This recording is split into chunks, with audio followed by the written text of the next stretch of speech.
A reforma ministerial negociada por Lula para abrigar o Centrão pode resultar na demissão de mais uma mulher. Ao que tudo indica, a nova estratégia é nomear o deputado André Fufuca para o lugar da atual ministra do Esporte, Ana Moser, em o Ministério dos Esportes, que vem turbinando com mais emendas, orçamentos e projetos de destaque. Tá aí essa novela, eu quero começar com meus amigos aqui, todos muito bem-vindos, falando sobre essa questão da mini-reforma ministerial. Negão, isso já vem semana após semana, a gente já viu o governo falando de ministério daqui, ministério dali, já se pensou em criar novos ministérios, como foi anunciado essa semana, e em algum lugar esses novos parceiros têm que entrar. E agora está sobrando para quem? Para mais uma mulher, curiosamente, para deixar espaço para os novos aliados. O que você fala sobre isso, meu amigo? Eu fico... Bom... Muito... Eu já ia falar boa tarde. Corta essa parte, eu tô na cabeça boa tarde aqui. Bom, Koba, é o governo do amor, né? É o governo antimachista, é o governo feminista. Mas, gente, vamos ser sinceros aqui. O certo é você negociar esses cargos com pessoas com critérios técnicos. Também políticos também, porque é assim que funciona a política brasileira e a gente já entendeu como funciona esse jogo. O ideal seria que fosse feito apenas por critérios técnicos. Mas a questão toda é campanha, início de mandato, meio de mandato, agora recentemente o Lula falando que homens e mulheres têm que estar ali equiparados salarialmente e ele já vai tirar mais uma mulher, logo ele que bateu tanto nessa tecla. Já temos poucas mulheres nos ministérios e agora ele está tentando tirar mais uma, que é a Ana Moser, que no caso já estão de olho, Koba, na Ana Moser desde o começo. Desde o começo já é um ministério que ela está segura ali mais por causa da militância que está cobrando bastante. A Simone Tebet é outro exemplo também, que toda hora ela está sendo ou jogada para escanteio, outros já estão de olho no cargo dela também. A ministra do Meio Ambiente também, mesma coisa, toda hora estão de olho nela ou estão deixando ela para escanteio. A ministra dos Povos Indígenas, a mesma coisa. Das duas uma, ou estão esvaziando o ministério dela ou estão tentando colocar alguém no lugar dela. Ô Negão, e você acha que isso é coincidência? O fato de todas serem mulheres, e além desses nomes que você já citou, as presidências da Caixa, do Banco do Brasil, o tempo todo sendo ameaçadas, é coincidência que todas sejam mulheres? Eu acho que é mais uma hipocrisia gigantesca do Lula, né? Porque ele deveria estar mexendo em outros ministérios ou em outras secretarias. Se pesou tanto que se precisava de uma mulher, se pesou tanto que precisava fazer um governo misto, deveria bancar e deveria segurar as mesmas. Como ele tentou fazer com Daniela do Vaguinho. Só que Daniela do Vaguinho ele estava tentando não por ela ser mulher, e sim por causa do reduto que ela e o marido dela têm ali no Rio de Janeiro, né? Fernando Capês, você que foi presidente da Alesp, soube lidar muito bem com essa negociação de partidos, atender o maior número de interessados. Como você enxerga essa discussão de mini-reforma ministerial? Mais partidos, PP e republicanos para entrarem no governo. Como é que fica? Tem jeito de negociar, de governar sem ser com o Centrão? Olha, querido Nelson Kobayashi, Tauí, Palumbo, Alessandro Negão, eu vejo isso com muita preocupação. A preocupação de que o governo não tem o controle do Congresso Nacional. E a única maneira que ele tem de tentar, de alguma forma, prosseguir numa gestão sem ter problemas no Congresso Nacional é mediante uma negociação política. O que é, a princípio, normal e compreensível numa democracia. Quando essa negociação política sai dos limites em termos de gasto de dinheiro público, aí começa a ficar preocupante. Então, em primeiro lugar, nós tínhamos ali, na época do presidente Bolsonaro, havia ali 23 entre ministérios e secretarias, 23 pastas. Nós estamos com 37, caminhando para a 38ª, que é o Ministério da Micro e Pequena Empresa e das Cooperativas, e já se fala em chegar até 40 ministérios. É claro que a criação de 40 ministérios não se justifica por interesse da administração. É para criar cargos e acomodar políticos. E isso pode sair muito caro, somando-se aos 12 bilhões de reais. Agora, Nelson, onde que isso prejudica diretamente a população? Nós estamos falando de um governo gastão. Um governo que quer gastar dinheiro público, bastante. Se precisa ou não é um outro debate, mas em que ponto precisa? Estouramos o teto em mais de 160 bilhões de reais. Então, para você fazer jus a esse aumento de despesas, sem desequilibrar muito o orçamento, você vai ter que fazer o quê? Aumentar a carga tributária. E aí vem reforma tributária antes de reforma administrativa. Primeiro vamos cuidar de arrecadar para depois de gastar. E aí eu cito uma frase de Winston Churchill que dizia o seguinte: uma nação que tenta prosperar à base de impostos é como um homem com os pés enfiados num balde, tentando levantar-se puxando a alça. Não sai do lugar. Ô Capezzo, você fala aí sobre a ideia de ter uma reforma administrativa antes de termos uma reforma ministerial. Eu quero ir aqui com o nosso deputado, delegado Palumbo, falar sobre onde está a preocupação, Palumbo, lá no Congresso. Você que está lá todos os dias úteis em Brasília, né? Terça, quarta e quinta, em que os deputados estão todos lá, os senadores. A preocupação está nessa mesmo, de enxugar a máquina do Estado, de oferecer um bom serviço gastando menos, ou está no quê? Porque justamente nessa mini-reforma ministerial, a gente viu lá no início a ideia de que vamos agregar aqui a base do governo, o PP e os republicanos, podem ser o André Fufuca e o Silvio Costa Filho, e não se falava nem em qual ministério eles iriam atuar. Ou seja, super poderosos, né? Eles podem ser ministros da saúde, da educação, de justiça, do que for. Desde que são pessoas cargo. que sabem tudo.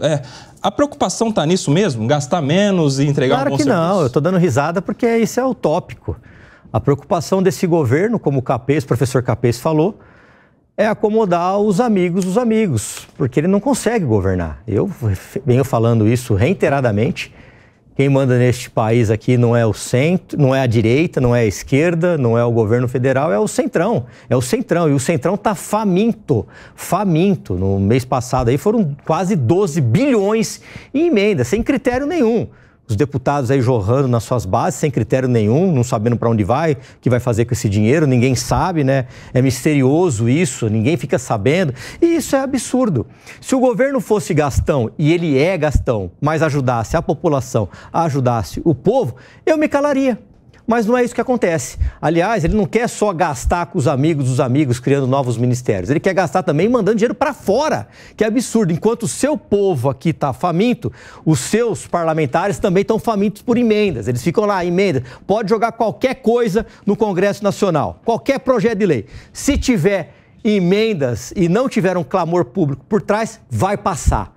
Eu aposto com vocês, qualquer projeto de lei que o governo jorre emendas lá, passa. Passa, infelizmente. É triste falar isso, porque eu tô lá no meio. E é por isso que a gente insiste, você tem que fiscalizar o seu político, saber que ele tá votando. Tá cheio de gente em rede social falando uma coisa, mas apertando o botãozinho lá a favor do governo. Se for coisas boas, ótimo. Mas se for para ter mais ministérios, mais gastança, não dá. Não dá pra gente apoiar um governo desse. Né? E é triste porque, Kobayashi, eu tô lá e eu só vejo isso. Mas daqui a pouco a gente vai chegar a 40 ministérios.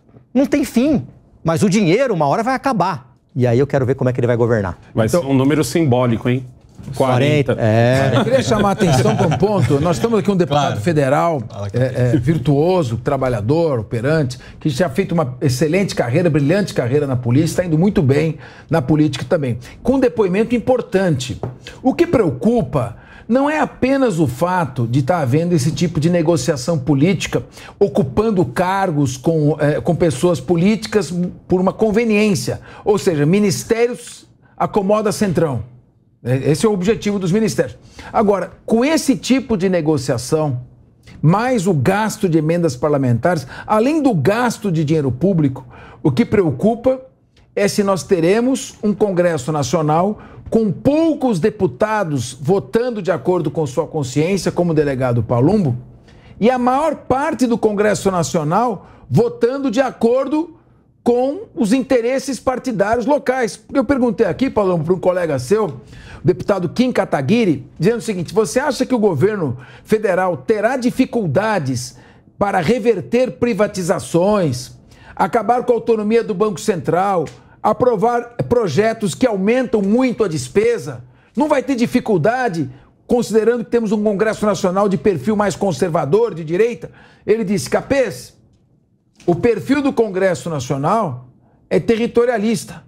Kobayashi, os deputados estão preocupados com emendas parlamentares para abastecer as suas bases eleitorais, suas regiões e, com isso, garantir a eleição dos prefeitos no ano que vem para assegurar a sua própria reeleição no ano seguinte. Então, a questão das pautas de interesse nacional e econômicos vão ficando relegadas ao segundo plano. E é isso que preocupa. E eu quero saber, doutor Emerson Tauy, para isso a gente precisaria, para evitar esse tipo de negociação, que não tem problema ter emenda. O problema é na faixa que nós estamos chegando em relação aos valores das volume, emendas. né?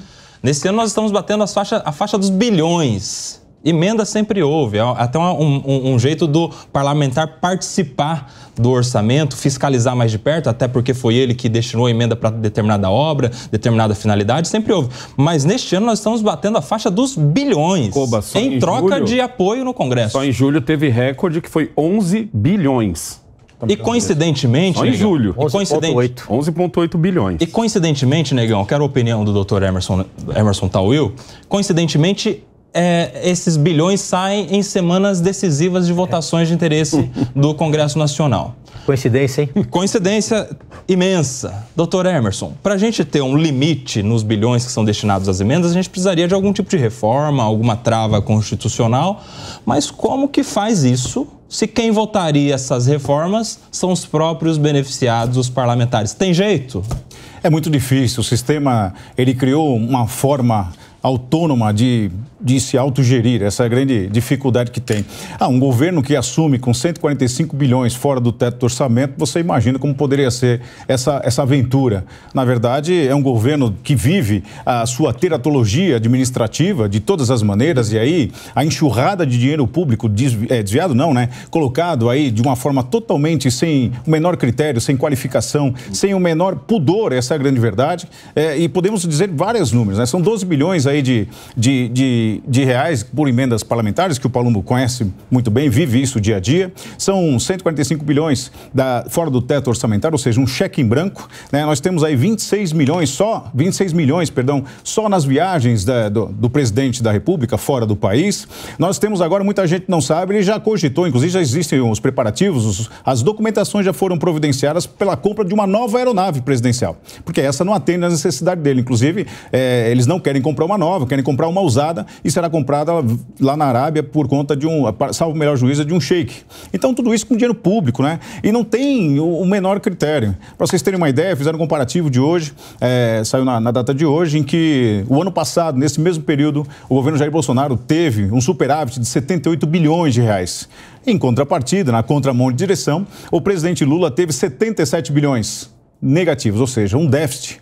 É assustador. Essa conta não fecha e é você, né, o nosso contribuinte, aí, o nosso telespectador, que infelizmente paga isso. Né? Num país em que dos 12 meses, 5 meses você paga em tributos e cada vez mais surgindo tributos, a retomada do ICMS, a conta, né, da contribuição sindical, ou seja, era um dia, hoje passará para 3 se aprovado. Então, tudo isso é o governo do povo. É o governo que está para o povo, né? As alíquotas aí que têm subido, o petróleo, enfim, toda a moeda de troca, que isso, sem dúvida alguma, vai prejudicar o contribuinte. O governo está preocupado com tudo, menos com o principal personagem, que é o povo.